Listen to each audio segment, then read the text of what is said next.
Hello students, welcome to the dream education point. आज हम class 8 की हिंदी की उपमल्हार का सेकंड चैप्टर करने वाले हैं। चैप्टर का नाम है दो गौरैया।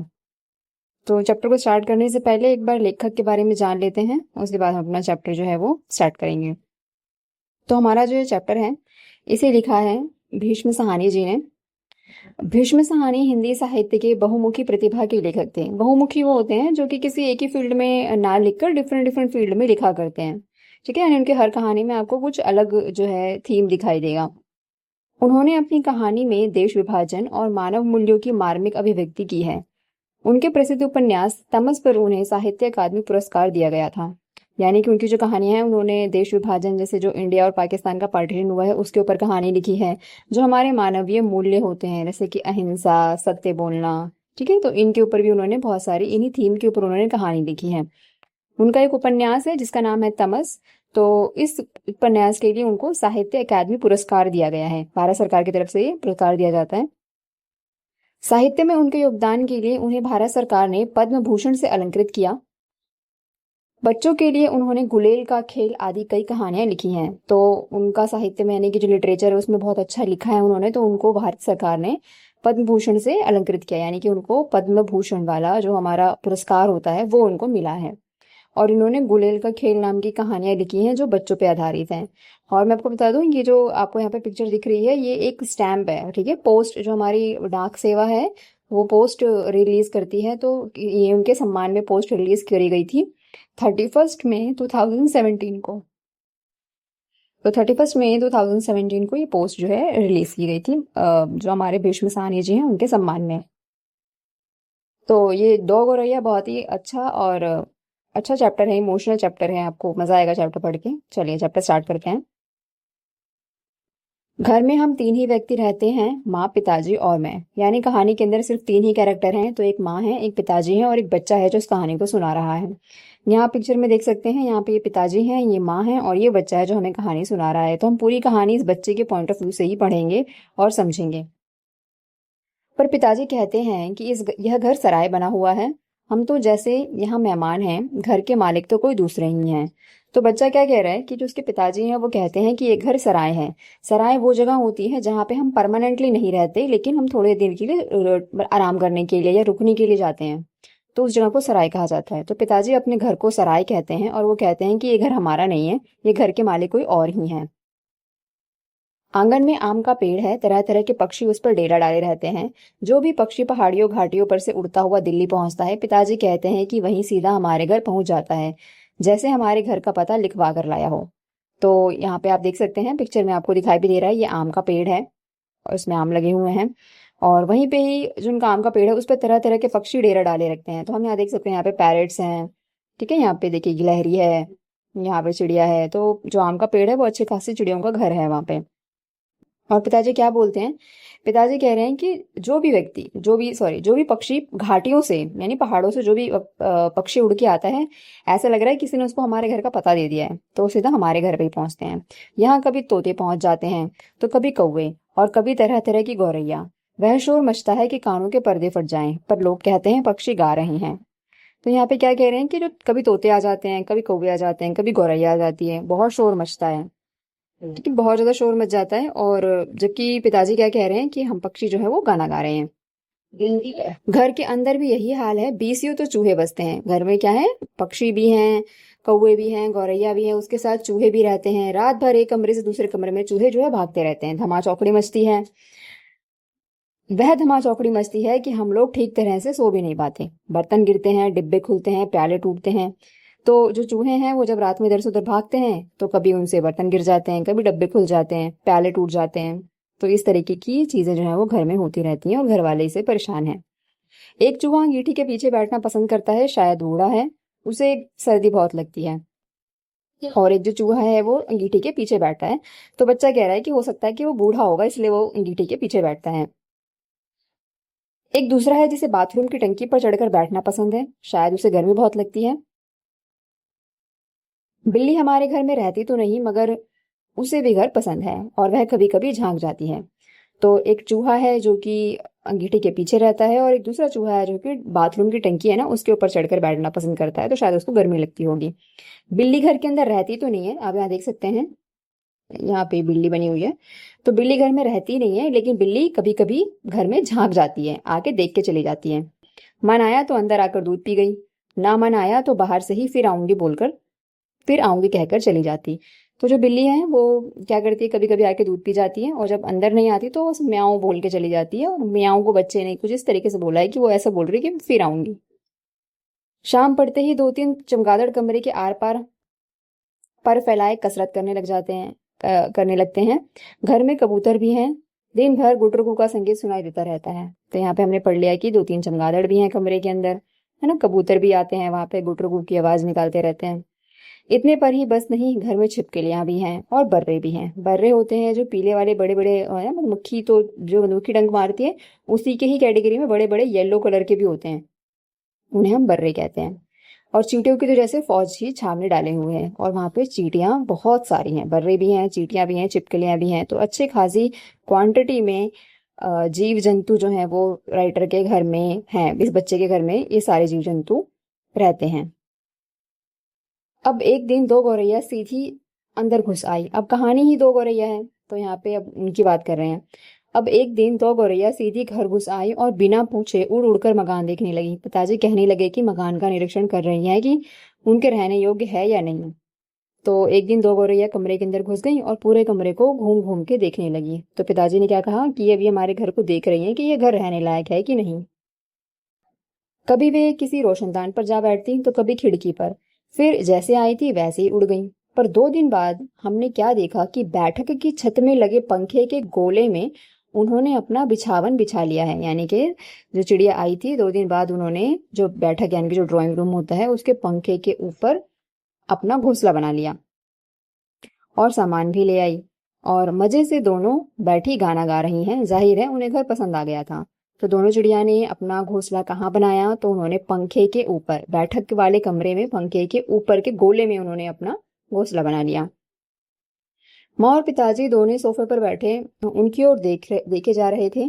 थोड़ी देर बाद माँ सिर हिलाकर बोली, अब तो ये नहीं उड़ेंगी, पहले इन्हें उड़ा देते तो उड़ जाती, अब तो इन्होंने यहाँ घोंसला बना लिया है। तो माँ ने पिताजी से क्या कहा कि अगर हम इनको पहले उड़ा देते तो ये उड़ जाती, लेकिन अब तो इन्होंने घोंसला बना लिया है तो ये नहीं उड़ेंगी।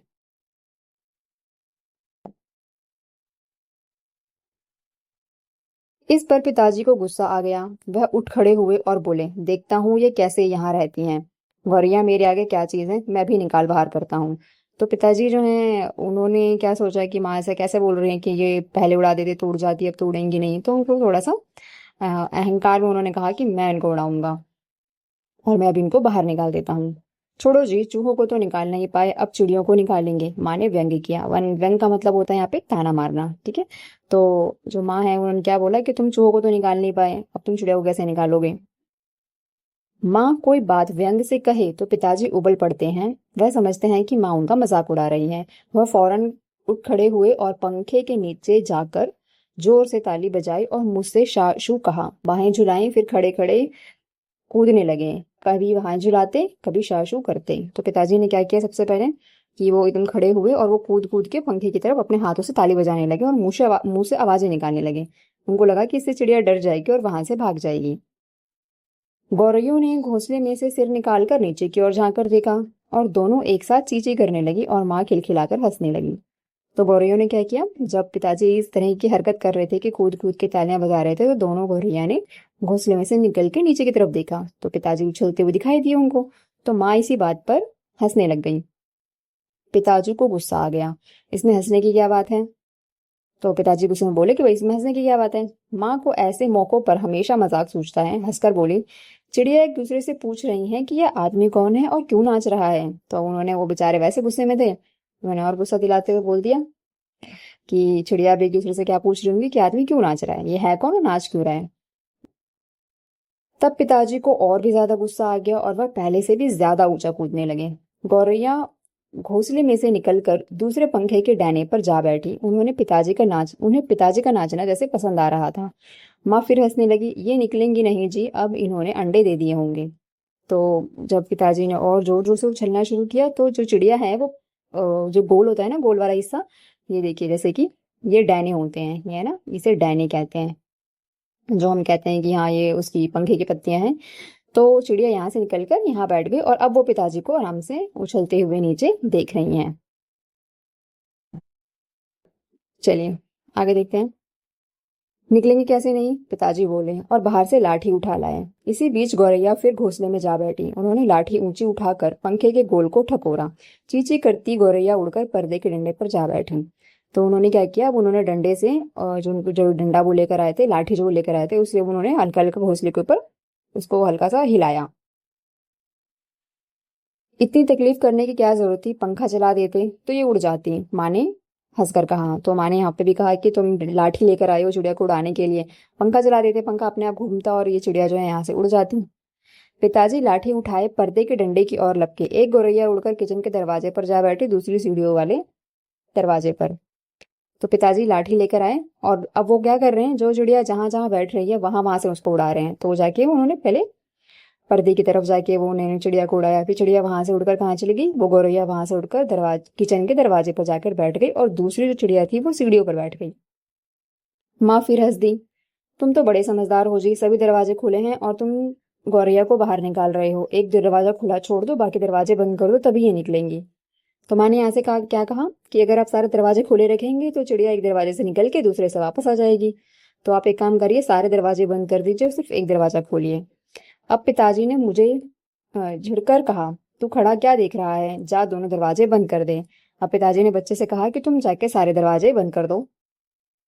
मैंने भागकर दोनों दरवाजे बंद कर दिए, केवल किचन वाला दरवाजा खुला रहा। तो बच्चे ने सारे दरवाजे बंद कर दिए, सिर्फ किचन का दरवाजा खोल दिया। पिताजी ने फिर लाठी उठाई और गौरैयों पर हमला बोल दिया। एक बार तो झूलती लाठी माँ के सिर पर लगते बची। चींची करती चिड़िया कभी इधर एक जगह से दूसरी जगह जाकर बैठ जाती, कभी एक जगह बैठी तो कभी दूसरी जगह जाकर बैठ जाती थी वो। आखिर दोनों किचन की ओर खुले हुए दरवाजे से बाहर निकल गई। माँ तालियां बजाने लगी। पिताजी ने लाठी दीवार के साथ टिकाकर रख दी और छाती फुलाए कुर्सी पर जा बैठे। इसका मतलब यहाँ पे क्या हुआ है कि पिताजी जो है वो लाठी लेकर गौरैया के पीछे पड़ गए हैं, ठीक है, और वो उनको भगा रहे हैं। तो एक बार जो लाठी थी वो माँ के सर पे लगते लगते बची और चिड़िया जो है बेचारी कभी एक जगह कभी दूसरी जगह भाग रही थी। और फिर वो दोनों की दोनों जो चिड़िया थी वो बाहर निकल गई और माँ ने खुशी से ताली बजाई कि चलो पिताजी ने कम से कम चिड़ियों को बाहर कर दिया। आज दरवाजे बंद रखो, उन्होंने हुक्म दिया।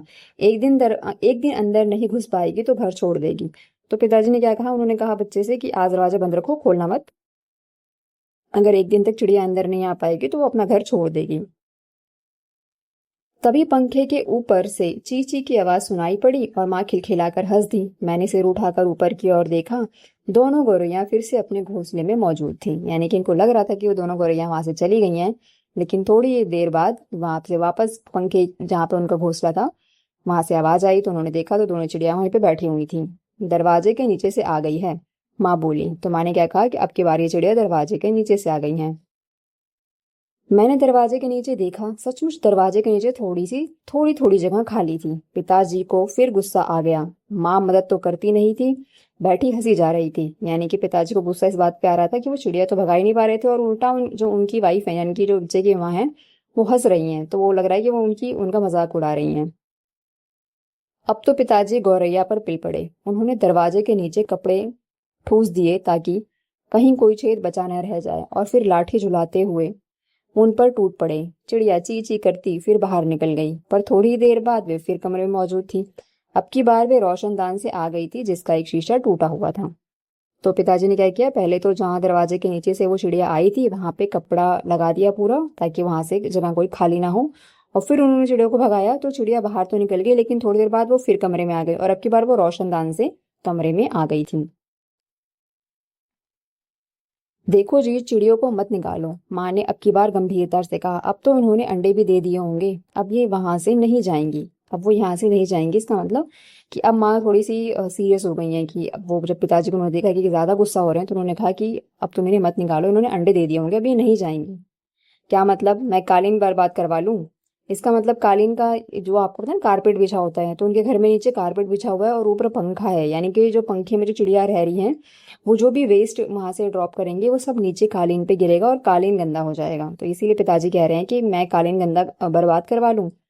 पिताजी बोले, और कुर्सी पर चढ़कर रोशनदान में कपड़ा ठूस दिया और फिर लाठी झुलाकर एक बार फिर चिड़ियों को खदेड़ दिया। दोनों पिछले आंगन की दीवार पर जा बैठी। और पिताजी ने क्या किया, पहले रोशनदान में जो खुली जगह थी वहां पे कपड़ा लगा दिया पूरा, और फिर लाठी से उन्होंने चिड़िया को भगाया और चिड़िया बेचारी तो जो है वो आंगन की दीवार पर जा बैठी। इतने में रात पड़ गई। हम खाना खाकर ऊपर जाकर सो गए। जाने से पहले मैंने आंगन में झांक कर देखा, चिड़िया वहां नहीं थी। मैंने समझ लिया कि उन्हें अकल आ गई होगी, अपनी हार मानकर किसी दूसरी जगह चली गई होंगी। तो जब ये खाना खाने के बाद ये बच्चे ने आंगन में देखा तो उसको चिड़िया नहीं दिखाई दी। दूसरे दिन इतवार था, यानी कि अगले दिन संडे था। जब हम लोग नीचे उतर कर आए तो वह फिर मौजूद थी और मजे से बैठी मल्हार गा रही थी। तो जो चिड़िया है वो बैठ के वहां पर गाना गा रही थी। मल्हार सॉन्ग को कहा जाता है।